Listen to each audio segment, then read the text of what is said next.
नमस्ते गुरुजी। स्वागत है। सच एक सच बताइए। एक सच यही, जबकि आपने बोला था कि हे गुरुजी आप रामायण ले आइए और पूरा पढ़ के हमें समझाइए। जैसे धृतराष्ट्र ने बोला कि हे, कौन थे उनको समझाते थे वो पूरा? संजय। संजय, थोड़ा महाभारत की लड़ाई का संग्राम जो हो रहा है वो मुझे दिखाओ, क्योंकि मैं देख नहीं सकता। तो आपने वही कहा कि मैं हिंदी समझ नहीं सकता, संस्कृत समझ नहीं सकता, लेकिन यही वचन बोले थे, मूरख हृदय नहीं चेत। बोलिए, मूरख हृदय नहीं चेत, जो गुरु मिले ही बिरंज सब। जो गुरु मिले न मिले।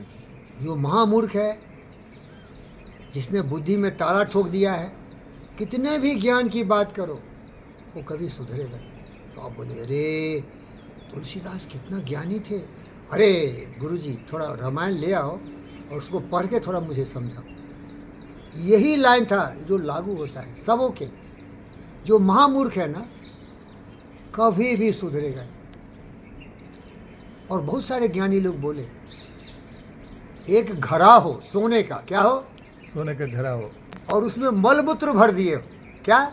मलमूत्र भरे हुए। थूक खखार सारा गंदगी, उसमें कितना भी अमृत डालोगे ना तो नहीं उसमें आएगा, क्योंकि जगह ही नहीं उसमें।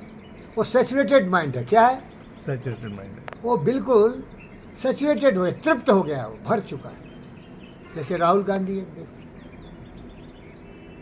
सोने का घड़ा का क्या मतलब है? मनुष्य कोख में पैदा लिया, नेहरू खानदान में पैदा लिया, लेकिन उसका दिमाग क्या है? सैचुरेटेड। उसमें सही सवाल आता ही नहीं, सभी जवाब नहीं आते।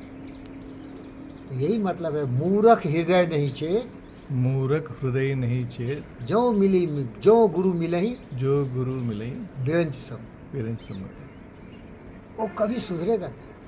सूरदास की काली कामरी, सूरदास के काली कामरी, चढ़त न दूजो रंग, चरत न जूझो रंग, कोयला होय न उजड़ो, कोयला वे न उजरो, सोमन साबुन खाए। सोमन साबुन खाए। कोयला को अगर तुम कितना भी साबुन लगाओगे, सर्फ लगाओगे, तो ये मूर्ख इतना सैचुरेटेड हो जाता है ना। धारण किया उसने मूर्खता को, अज्ञानता को, ध्यान लगाया, मीन्स बार बार उसको दोहराया, और समाधि मिल गया किसका? मृत्यु लोक का, विनाश लोक का, आतंकवादियों का। आदत पड़ गई उसकी। धारणा का क्या मतलब होता है? विचार को धारण करो। विचार दो प्रकार के, बोलिए। ये सच्चे विचार है। नकारात्मक विचार, नकारात्मक और सकारात्मक। तो जब वो नकारात्मक विचार में बार बार दोहराया तो उसकी प्रकृति बन जाती है, उसकी नियति बन जाती है। जैसे सांप, उसकी प्रकृति है कि जब भी उसको डर होगा तो काट लेगा, जहर दे देगा। तो आदमी वैसा ही होता है। इसीलिए सावधान रहो।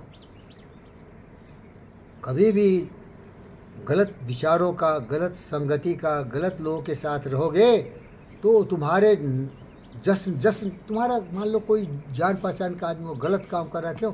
उसका संगति गलत होगी। और संगति पर जानते हो, बहुत ज्ञानी हो तुम। राम बुलावा भेजिया दिया कबीरा, जो सुख साधु संत वो बैकुंठ में। क्यों बोले भाई? अच्छे लोगों की संगति स्वर्ग से भी ज़्यादा आनंददायक होती है। और दूसरा भी बोला, तुलसी संसार में 5 रतन है सार, साधु संगति हरि भजन दयादि उपकार। तो संगति का फल होता है। अब देखिए, आप बोलते हो कि भैया तुम मेरे बारे में कुछ बोल देते हो, उसके बारे में बोलते हो। मैं अपनी बेटी के बारे में बोल रहा हूँ भाई, मैं सच बोलता हूँ। हमारी बच्ची इतना विनाश क्यों हो गया उसका न शरीर ठीक है, न उसका करियर ठीक है, न उसका सोच समझ ठीक है, क्योंकि वो दुष्ट व्यक्ति के साथ रहा। तो मेरी पत्नी वंदना, उसके साथ रहने से वो क्या सिखाएगा उसको? ईर्ष्या, द्वेष, कांय, कलवल, इनडिसिप्लिन, अनुशासित जीवन ही नहीं। न खाने का ठीक, न उठने का ठीक, न बैठने का ठीक, न बोलने का ठीक, न सोचने का ठीक। और है डिग्री IIT खड़गपुर का डॉक्टर सत्यनारायण से भी ज़्यादा डिग्री लेकर आया।